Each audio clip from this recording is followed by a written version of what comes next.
¿Cómo están? La última vez nos quedamos hablando sobre la topología de R, ¿verdad? Y vimos eh, una intuición de qué es un punto interior, qué es un punto exterior, etcétera, ¿no? Algo que creo que me olvidé de comentar es que básicamente los puntos abiertos son los que nos sirven para saber más o menos como que qué es algo cercano o algo lejano o qué es lo que está separado. Ya vamos a ver con más rigurosidad que es eso, ¿no? Pero, por ejemplo, o sea, si yo estoy a 100 kilómetros de algo, o sea, dependiendo de digamos, la medida que estoy comparando, yo voy a decir eso es lejano o no. Por ejemplo, si yo estoy hablando de mi país y yo digo, bueno, estoy lejos de la playa porque estoy a 1 hora de viaje de la playa, entonces, claro, voy a estar lejos. Pero si yo lo comparo con China, que yo vivo en Guayaquil, y comparo a China, China es mm, al otro lado del océano y otro continente. Es muchísimo más lejos y uno compara ahí y dice, bueno, la playa está cerca. Entonces, los abiertos son los que nos van a decir, o sea, yo digo un epsilon y tú me vas a decir con ese epsilon si es que está cerca o lejos. O sea, dependiendo del epsilon, o sea, dependiendo de la medida que yo estoy hablando. Por eso hablamos siempre de un epsilon positivo, teoría de la medida y en topología y todo lo demás.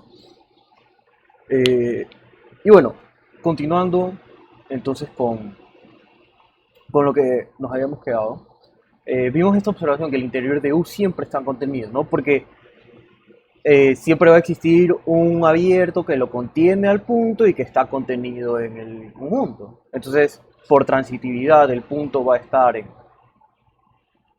el punto interior siempre va a estar dentro del conjunto.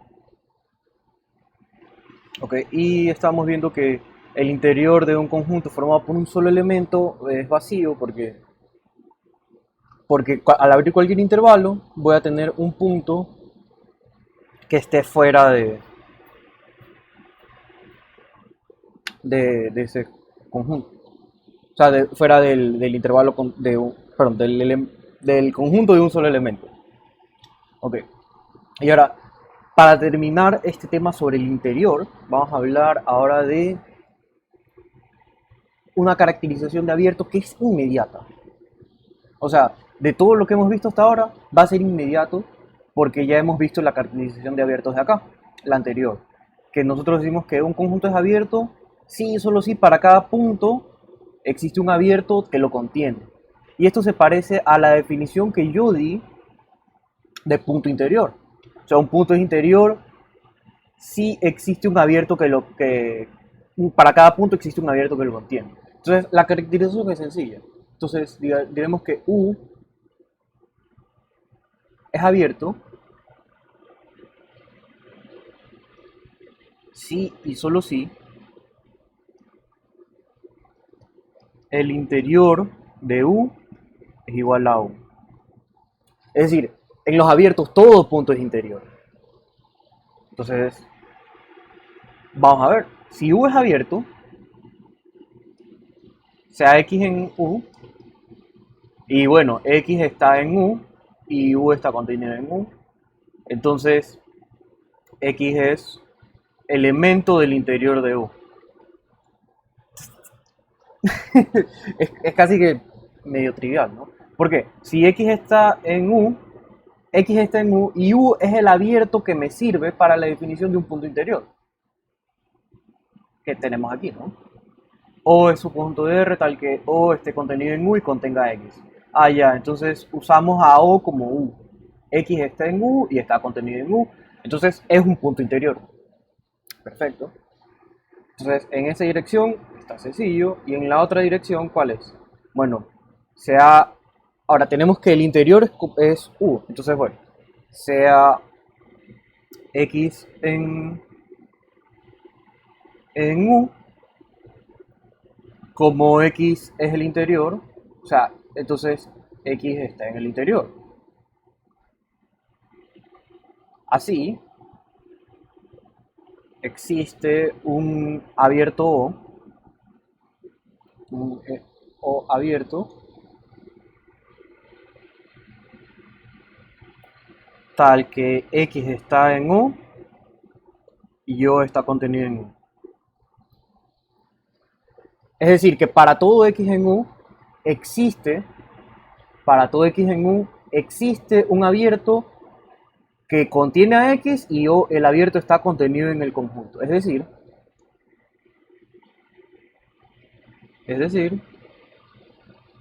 U es abierto por una de las caracterizaciones, ¿no? U es abierto si para todo punto existe un abierto que lo contiene y está contenido en... Entonces, U es abierto y terminamos. No es tan difícil, ¿no?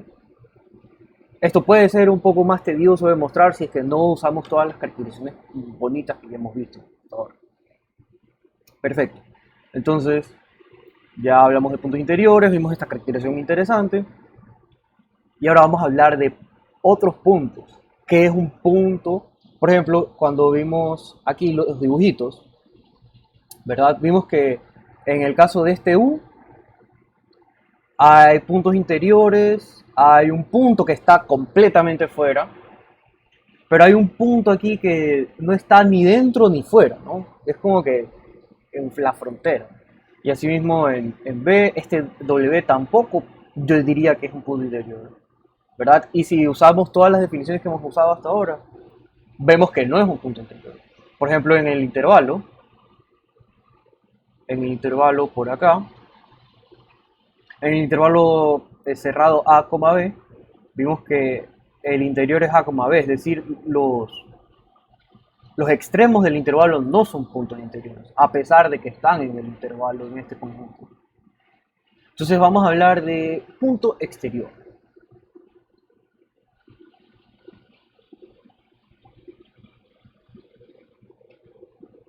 Entonces, ¿qué es un punto exterior? Voy a decir que un punto exterior si eh, al tomar el conjunto, por ejemplo, si yo tengo, vamos a ver, si yo tengo el conjunto U, si yo pongo aquí este punto es exterior porque yo puedo conseguir una medida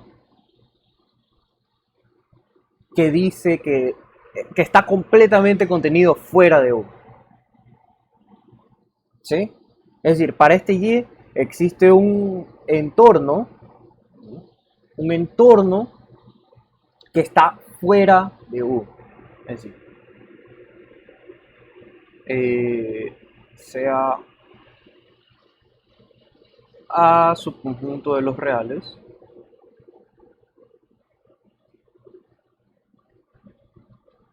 diremos que P, Y, R, pongámosle P, es un punto exterior de A si existe un abierto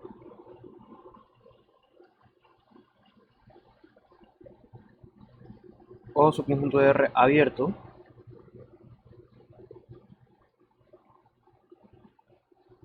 tal que el punto P está contenido en O y esto está contenido ¿dónde? En el complemento de A. Y naturalmente vamos a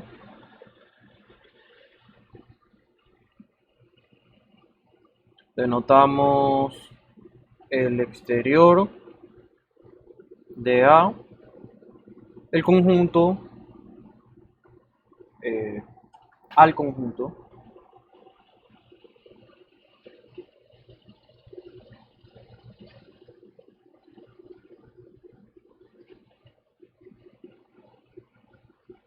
de los puntos exteriores de A. Ejemplo, si queremos considerar el exterior de A, B, pongámoslo así todavía. ¿A qué va a ser igual esto? Bueno, si lo hacemos con un dibujito, A y B, cualquier punto menor que A, cualquier punto menor que A va a ser un punto exterior, ¿verdad? Porque yo puedo considerar el intervalo desde menos infinito hasta A, ¿verdad? Lo contiene. Y cualquier intervalo, por ejemplo, B más infinito, cualquier elemento que esté fuera de, que sea mayor estricto que B, voy a obtener el intervalo B más infinito. Y esos intervalos son abiertos. Aunque creo que no hablé de los intervalos infinitos. Pero bueno, es sencillo ver que esos conjuntos son abiertos. Y me servirán. ¿Por qué? Porque si es más infinito, bueno, existe un número mayor, ¿no? O sea, vamos a, vas a justificarlo bien. Entonces, note que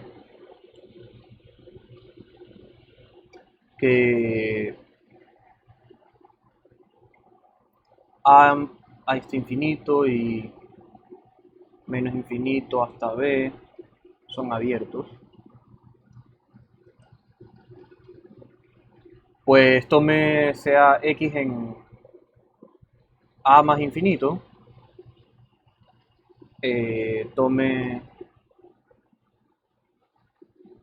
A hasta X más epsilon, con cualquier epsilon positivo. Esto tiene a X, o pongámosle O, igual a esto. X está en O y esto está contenido en A más infinito. Asimismo, si yo tomo Y en menos infinito B, es decir, Y es menor que B. Entonces, tomemos ahora O igual a Y menos epsilon hasta B. Y este Y está en O y está contenido en menos infinito hasta B. Entonces, son intervalos abiertos. Entonces, ahora sí, usando la definición eh, de punto exterior, si yo tomo cualquier punto fuera menor que A, está a menos infinito hasta A. Y si yo tomo cualquier punto mayor que B, está el intervalo de B más infinito que los van a contener. Entonces tenemos que esto es igual de menos infinito hasta A, unión de B a más infinito. ¿Y ahora qué pasa con los extremos del intervalo? Pues cualquier punto que yo tome aquí va a contener un elemento que está dentro del intervalo, es decir, no va a estar completamente contenido en el exterior. No va a estar completamente contenido en el complemento. Asimismo con B, si yo tomo B y abro un intervalo cualquiera, o cualquier conjunto abierto que contenga a B, existe un elemento dentro de el intervalo, es decir, no está completamente contenido en el complemento de, del intervalo.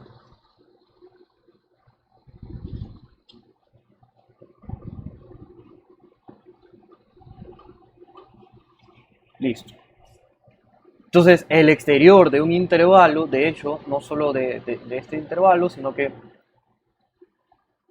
de cualquier intervalo va a ser el interior del complemento. Sí, seguramente. Queda a ustedes pensarlo. O sea, si yo tomo, bueno, el exterior de, eh, por ejemplo, de B a más infinito,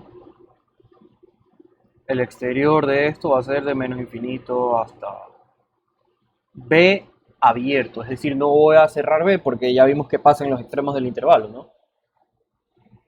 Sí, eso sería. Ok, chéverísimo. ¿Qué pasa ahora con el exterior de un punto solito? ¿A qué va a ser igual eso? Aunque no es común, eso lo podemos ver como un intervalo de A a A. Entonces el complemento sería de menos infinito hasta A, o sea, el exterior, perdón, sería de menos infinito hasta A unido con A hasta más infinito.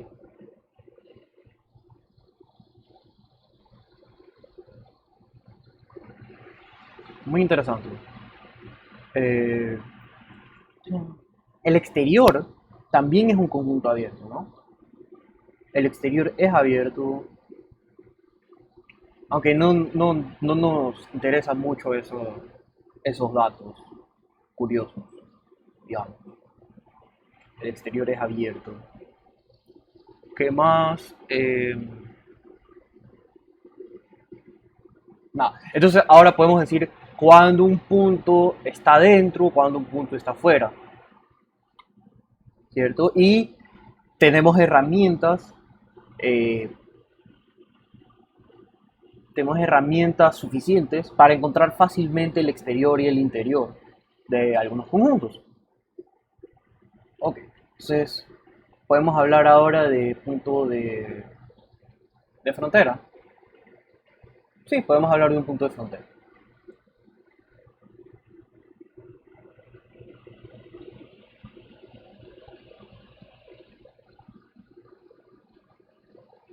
Entonces, cuando un punto es de frontera,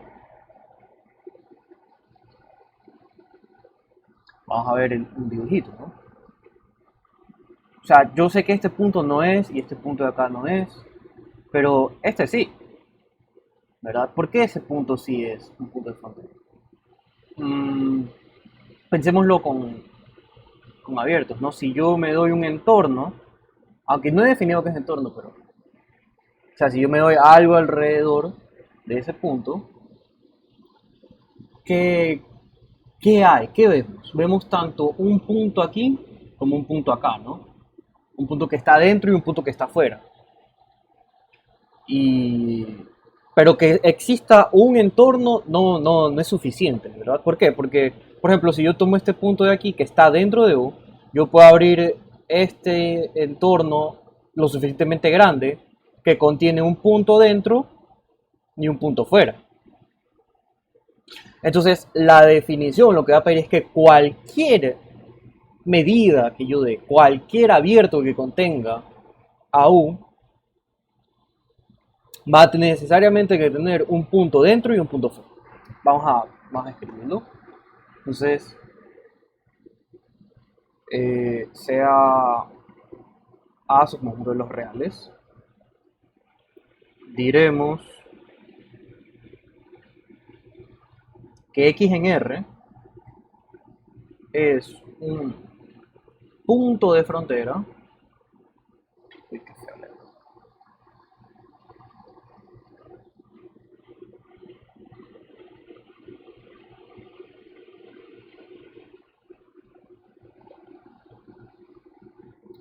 Si para cada O en R abierto,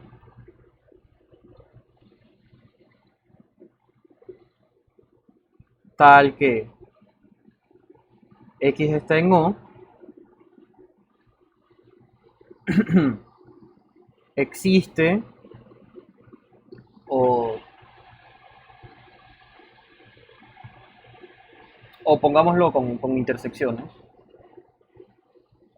para cada O abierto tal que X esté en O, se va a cumplir que O intersección con A es distinto de vacío y O intersección con el complemento de A es distinto de vacío.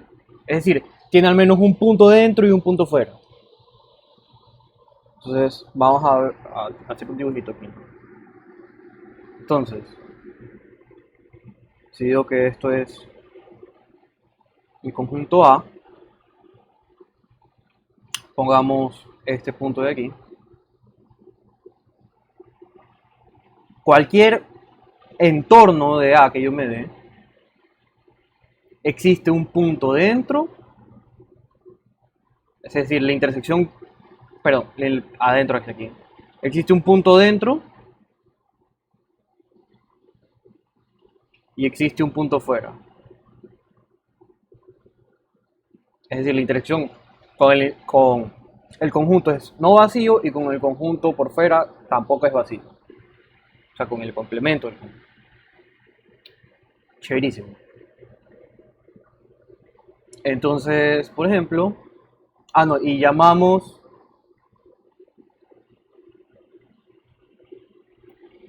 como, ponemos la frontera de A,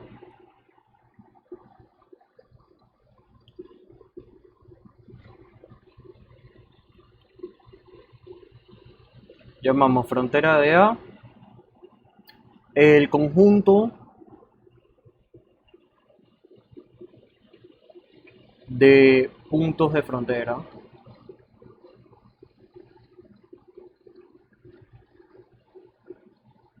de A. Entonces, por ejemplo, la frontera de cualquier intervalo es igual a sus puntos a sus extremos. De hecho, uno podría ser más específico o, digamos, si J es un intervalo, porque A y B, o sea, hablar de cada caso específico de un intervalo es escribir de más, ¿no? Simplemente digamos, si J es un intervalo y A es igual al ínfimo de J y B es igual al supremo de J, la frontera de J es igual a, B, siempre y cuando A y B sean finitos. Es decir, si A y B son reales. Porque claro, con un conjunto, por ejemplo, con el intervalo de A más infinito, su frontera claramente va a ser A, no más infinito porque no es un número real.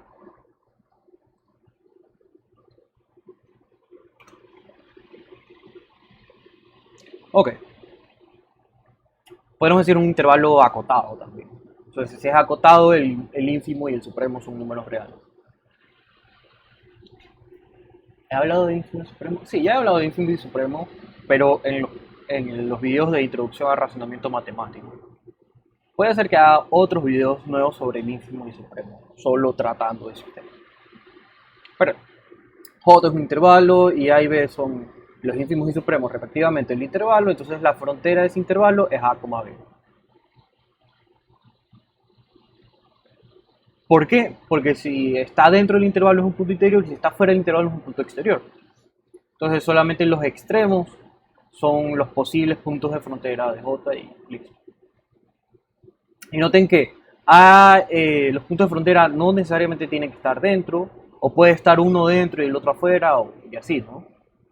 De hecho, veamos qué pasa con la frontera de conjuntos finitos. Por ejemplo, si yo considero el conjunto A, B y C. La frontera, ¿cuál es la frontera? Supongamos, sin pérdida de generalidad, que A, B y C están así. Entonces, A es un punto de frontera, pero no es un punto interior ni es un punto exterior. Pero es un punto de frontera. ¿Por qué? Porque cualquier intervalo que contenga A tiene que contener a y tiene que contener, va a contener un punto fuera. Es decir, contiene a A, que es el propio elemento de A, del conjunto, y contiene un punto fuera de. Asimismo, con B, yo abro cualquier intervalo alrededor y voy a tener un Y que esté fuera y tengo a B que está dentro del conjunto. A está dentro del conjunto, también C está dentro del conjunto, C está dentro del conjunto y cualquier intervalo que abra alrededor de C va a tener un punto fuera del conjunto formado por A, B y C. Entonces la frontera de estos conjuntos va a ser el mismo conjunto A, B y C. ¿Sí? Perfecto. ¿Y qué más? ¿Qué más de interesante podemos hablar de aquí? Nada más.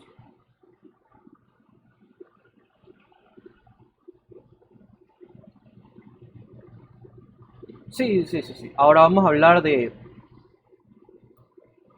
eh, ahora la idea, ya olvidémonos de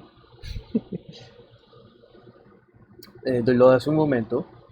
Vamos a hablar ahora de puntos límite y puntos de acumulación. No, límite y acumulación es lo mismo.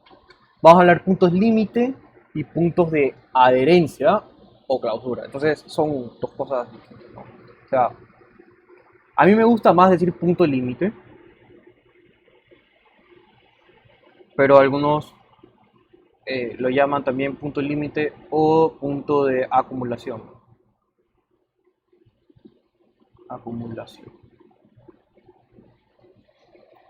Entonces, ahora la idea, ya vimos que interior, adentro, afuera, frontera, perfecto, ya.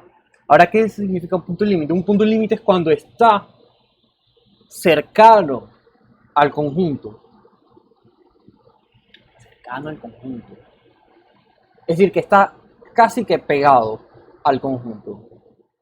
Ya sea que esté dentro o no, o sea, ya sea que sea un punto que pertenece al conjunto o no pertenezca al conjunto, vamos a decir que está pegado. Por ejemplo, el supremo, cuando hablamos de la caracterización del supremo, nosotros decimos está pegado al conjunto, es decir, no puede separarlo del conjunto, comparado con las otras cotas superiores, ¿no? Es decir, si alfa es el supremo y este es el conjunto, si yo le resto algo, cualquier epsilon, voy a encontrar de ley un X que pertenece al conjunto. O sea, digamos que este es el conjunto A y alfa es el supremo de A. Entonces, cualquier epsilon que yo reste, existirá un X del conjunto A. Existe un X del conjunto A. Tal que sea mayor que ese alfa más epsilon. Es decir, está siempre pegado al conjunto y por más pequeño que yo vaya a hacer la epsilon, siempre voy a encontrar un nuevo elemento. ¿Ya? Diferente de cualquier otra cota superior, ¿no? Porque si yo tomo otro beta cota superior, si yo le resto un epsilon, puede ser que encuentre un punto que no esté en A. Mejor dicho, puede ser que no encuentre puntos que estén en A. Eso es lo que debería haber dicho. Sí. ¿Verdad? Pues... Entonces, eso nosotros nos referimos que sea un punto límite o punto de acumulación. Está cercano al conjunto. Y esto nos sirve para hablar de las ideas de límites y continuidad que vamos a ver más adelante, ¿no? Porque primero tenemos que saber qué significa ser un límite, saber qué significa ser un punto interior, para poder luego hablar formalmente de qué es un límite, qué es continuidad, etcétera. Ok, entonces lo podemos dejar este dibujito por acá. Vamos a dejarlo conectado. Entonces, vamos a decir A, subconjunto de los reales, nuevamente. Diremos, diremos que X en R no tiene que estar en el conjunto, ¿no? Que X en R es un punto límite de A si eh, ¿cómo lo digo? A ver, si para cada no sé, para cada O en R abierto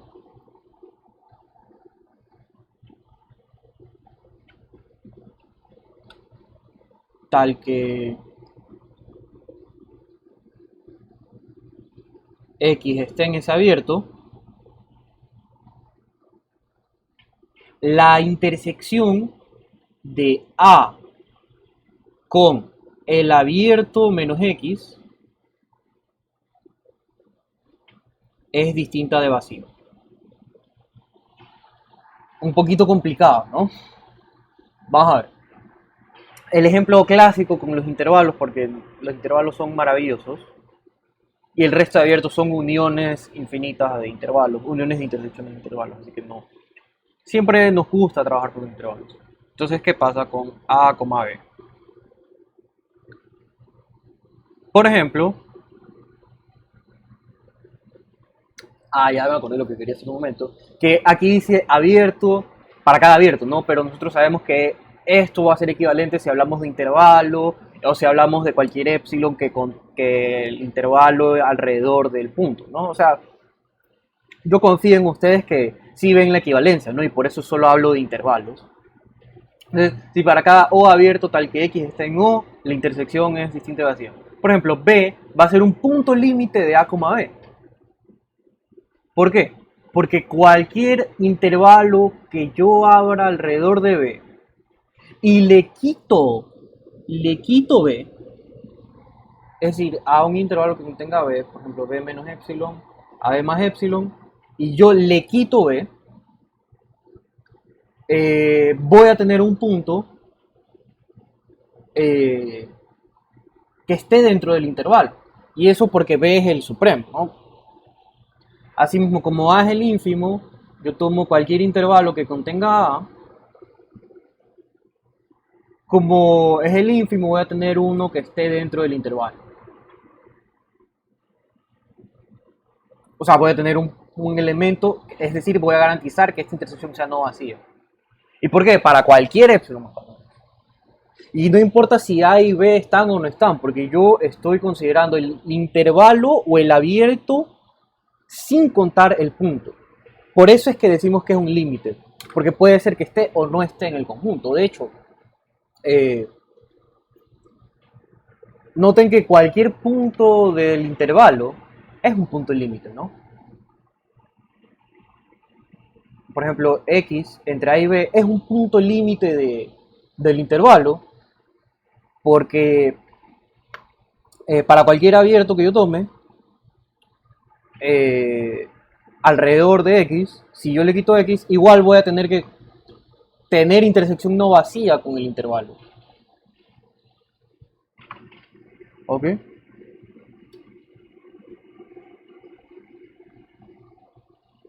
Oye, entonces, eso es un punto límite. Y hay una caracterización interesante que vamos a verla eh, en el siguiente video, donde hablaremos de sucesiones en la topología de R. Que es interesante. Ya hay un video sobre sucesiones, si no lo han visto, les aparecerá una indicación acá arriba para que lo vean. El video de sucesiones. Eh, pero sí, es interesante hablar de puntos límite y sucesiones y puntos de adherencia o puntos de clausura con sucesiones.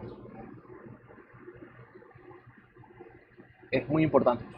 Ya, entonces, los puntos límite, por ejemplo, de un intervalo, digamos que sea J acotado, un intervalo acotado.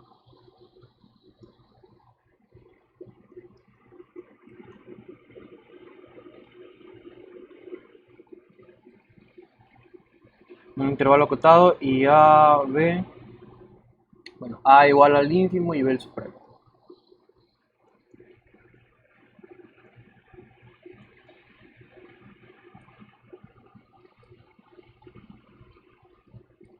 Entonces, ¿qué va a pasar? El conjunto de puntos límites, no lo escribí, denotamos, denotaremos de la siguiente manera el conjunto de puntos límites.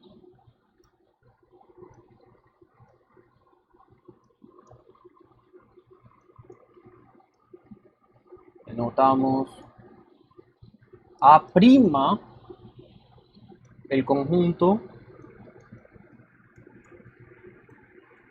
de puntos límite de, de A.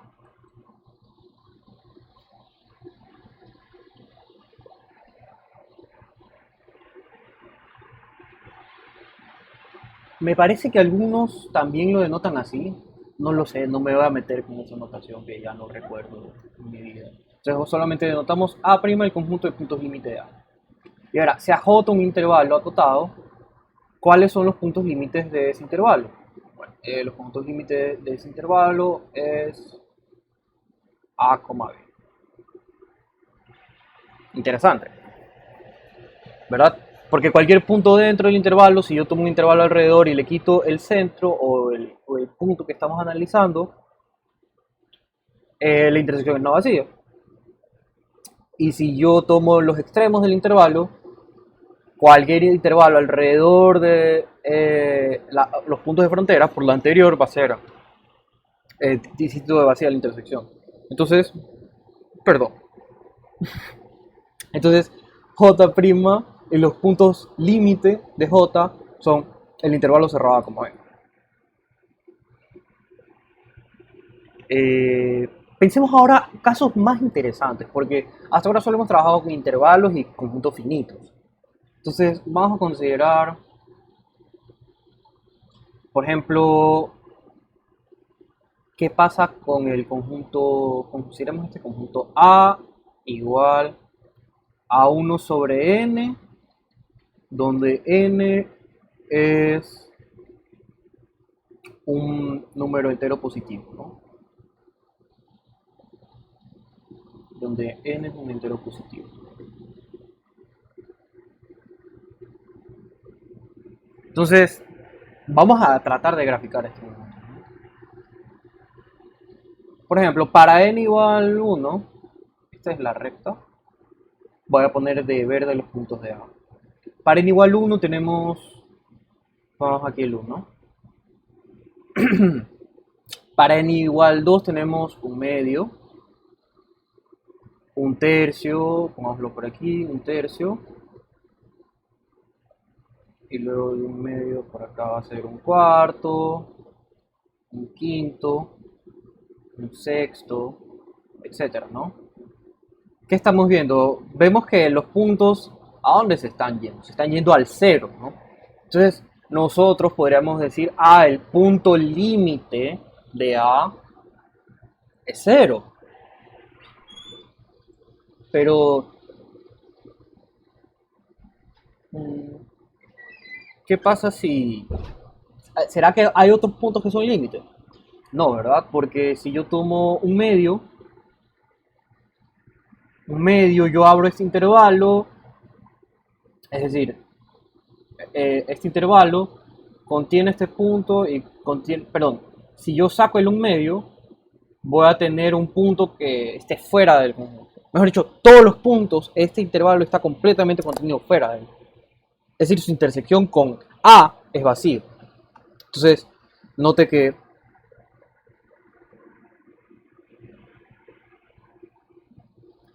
que para n en z,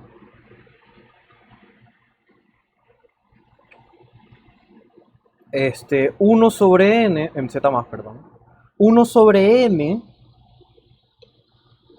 está en el intervalo, ¿cuál intervalo? En 1 sobre n más 1 y 1 sobre n menos 1. Para n en z, para n, o sea, si consideramos para 1, el intervalo 1 sobre 0, podríamos decir que es más infinito. Entonces sí, para 1 también, pero bueno, para n z, si n es mayor que 1, ¿no? Simplemente para ahorrarnos esa división horrible, ¿no? Entonces, ¿qué pasa? Pero 1 sobre n más 1 y 1 sobre n menos 1, perdón, menos, le quitamos el punto 1 sobre n y esto lo intersectamos con A, esa intersección es vacía. Que eso es lo que vimos aquí con el un medio, ¿no? Si yo abro este intervalo y quito el un medio, la intersección es vacía con el conjunto A, porque no tengo ningún otro punto de A. No tengo ningún otro punto de A. Es decir, no cumple esto, que cualquier abierto que contenga al punto, si yo se lo quito, la intersección tiene que ser no vacía, es decir, tiene que al menos haber un punto de A. Y vemos que no pasa eso.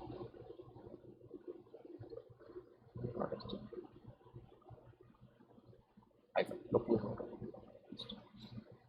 Y así mismo con el 1, si el 1 y si n es igual a 1, tenemos el intervalo de 1/2 hasta infinito. 1 está aquí y este intervalo, si yo le quito el 1, al intersectarlo con A, eso me va a dar vacío también. Entonces, ningún punto de A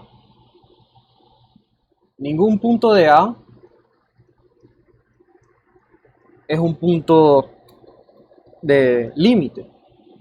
Pero ¿quién sí puede ser un punto límite? ¿No? La idea intuitiva que diría yo, bueno, esto cuando n es muy grande va a tender a 0. A ver. Cuando n es muy grande, esto tiende a 0. Entonces, lo interesante es ver qué pasa con el 0, si es un punto límite según nuestra definición. Y si es una definición que, o sea, si según nuestra definición 0 es un punto límite, entonces nuestra definición tiene sentido. Entonces, ¿cómo mostramos que 0 es un punto límite? Pues 0 es el ínfimo, ¿verdad? 0 es igual al ínfimo de A. Esto quiere decir que primero 0 es una cota inferior, entonces, y es la mayor de las cotas inferiores. Es decir, dado epsilon positivo, existe un elemento en A, pero estos dependen de los enteros positivos, ¿no? Entonces, existe un n en Z tal que, ¿qué va a pasar? Como 0 es el ínfimo de A, si yo le sumo un epsilon al 0, 0 más epsilon, existe un elemento menor que epsilon y mayor que 0. No, mayor o igual que 0 y menor estricto que este 0 más epsilon. Ahí ya. Entonces, dado epsilon positivo, existe un n tal que 1 sobre n es menor que 0 más epsilon. Y esto va a ser mayor o igual que epsilon. Es decir, noten que el intervalo de menos epsilon a epsilon tiene al 0 y 0. Perdón, si yo le quito al 0 a este intervalo, menos epsilon, epsilon, le quito el 0 y lo intersecto con A, es distinto de vacío. ¿Por qué es distinto de vacío? Porque A por esto de acá. Y de hecho, esto no es otra cosa que la propiedad arquimediana, ¿no? Es decir, no necesitamos saber que el ínfimo de A es el 0, pero por la propiedad arquimediana, dado epsilon positivo, existe un n en z tal que 1 sobre n en z más, tal que 0 es menor o igual que 1 sobre n y es menor que 0 más epsilon. Y de hecho es mayor estricto siempre, porque una división nunca te va a dar 0. O sea, el 0 no tiene inverso multiplicativo, ¿no? Así es. Entonces, este intervalo, si yo le quito el 0, si no se lo quito también. Pero bueno, si le quito el 0, intersectarlo con A me da dar vacío. Qué bonito. Entonces, 0 es un punto límite.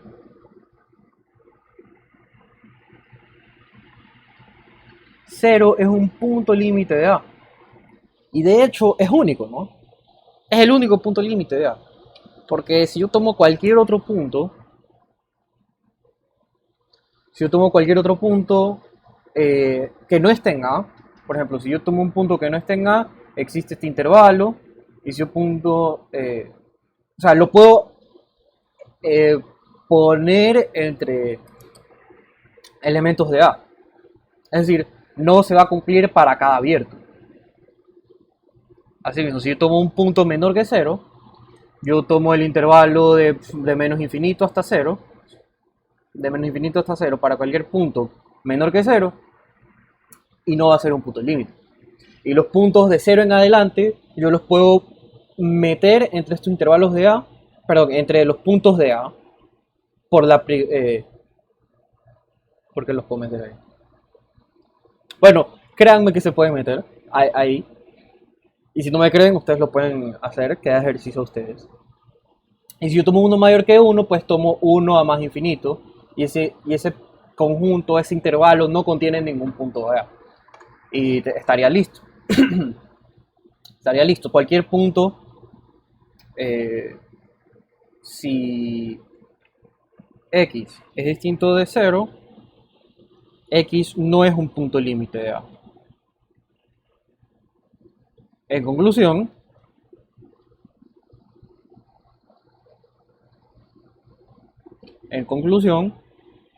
los puntos límites de A es únicamente el 0. Y listo. Finalmente, vamos a hablar de un punto similar a un punto límite, que se llama el punto de clausura o de adherencia.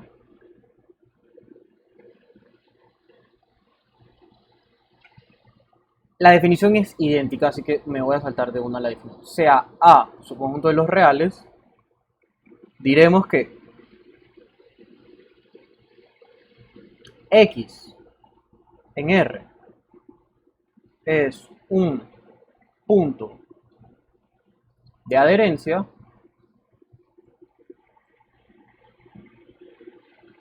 si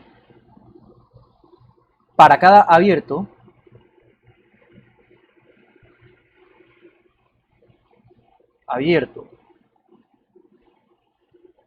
tal que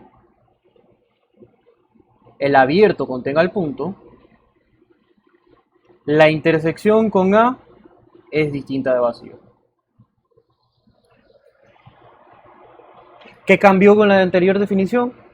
Al abierto le quitábamos el punto y ahora no estamos quitando el punto.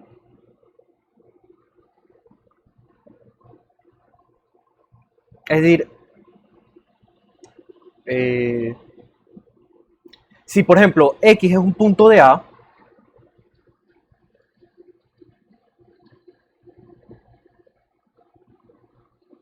si X es un punto de A, X, bueno, vamos a denotamos o llamaremos, mejor ya usamos denotamos en la anterior definición, llamaremos A barra, o algunos autores también dicen la clausura de A al conjunto de puntos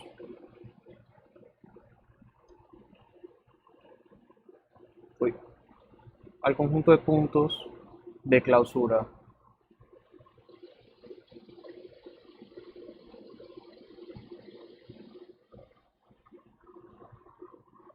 Ahora, no, observe que si X es un punto de A, X va a ser un punto de clausura, ¿no?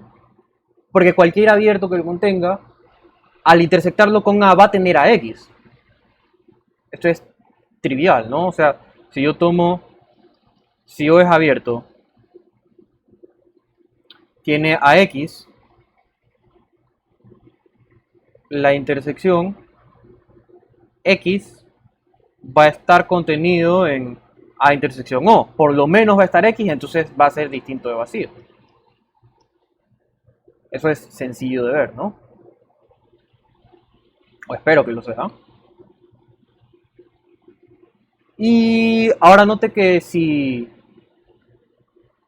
X es un punto límite de A, X va a estar también en un punto de clausura. ¿Por qué? Porque si tiene, por la definición anterior, ¿no? Yo le quito al abierto, le quito X. Entonces, en particular, la intersección también con el abierto va a ser distinta de vacía. O sea, aquí tenemos que O menos X intersectado con A es distinto de vacío. Y esto va a implicar que O intersectado con A también es distinto de vacío. ¿Ok? Vamos a poner como otro color estos paréntesis para que no se confundan.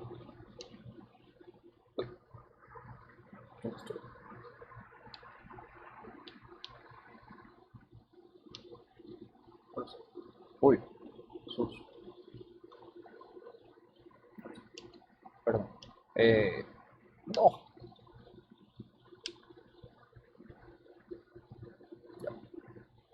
Quiero aplastar, aquí esto. Ya. Entonces, ¿qué nos dice esto? Que si yo tengo un punto de aquí o si tengo un punto de acá, esto va a ser igual, perdón, bueno, no es igual, está contenido aquí. Y de hecho, digamos que el lema o proposición, o sea, lo anterior es inmediato, la proposición es que esto de aquí está contenido acá. ¿Y cómo se resuelve esto? Pues bueno, supongamos que tengamos un punto de clausura, supongamos que no esté en A. O sea, está en A o no está. Eso es claro, ¿no? Entonces, si está en A, entonces está listo. Y si suponemos que no está en A, tenemos que probar que es un punto límite. Y por esta observación de aquí, es fácil sacarlo, ¿no? Que va a ser un punto límite. Así que, por ejemplo, entonces, la clausura de un intervalo, si J es un intervalo acotado donde está el ínfimo de J y el supremo de J,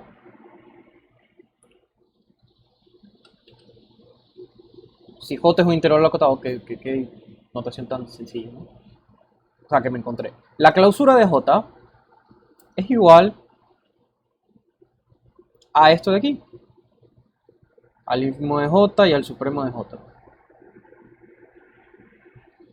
sea, si el intervalo es acotado y llamamos ínfimo de J, el supremo de J, entonces la clausura de J va a ser ese intervalo cerrado. Ok. ¿Quién más? Si nosotros vimos el ejemplo de hace un momento, A igual a 1 sobre n para n entero positivo, la clausura de A va a ser ¿quién? Va a ser A unido con sus puntos límite. ¿Pero quién era A? A es A mismo, 1 sobre n con n en z más, unido con quién? Con los puntos límite, por el punto límite 0. Entonces, esa es la clausura de A. Y lo vamos a ver aquí hasta hoy. En la siguiente ocasión vamos a hablar ahora de qué es un conjunto cerrado, porque ya hemos dicho abierto, abierto, abierto, intervalo cerrado, intervalo cerrado. La próxima vez vamos a hablar de qué es un conjunto cerrado. Y ciertas relaciones con el interior y la clausura. ¿Por qué? Porque el interior es el conjunto abierto más grande contenido en un conjunto. Y la clausura es el conjunto cerrado más pequeño que contiene al conjunto. Eso es una caracterización interesante. Algunos parten, de hecho, con esas definiciones de clausura y de interior. Pero bueno, nosotros estamos tomando este camino que, digamos, que para mí es más intuitivo, ¿no? Y luego llegamos a esas caracterizaciones interesantes. Entonces, les recomiendo entonces que vean sobre el Supremo, sobre sucesiones. Y nos veremos la próxima vez, que me he dado cuenta que pasó casi un mes desde la última vez que subí el anterior video y me disculpo porque he perdido la noción del tiempo. Así que continuaremos en unos días. Hasta luego.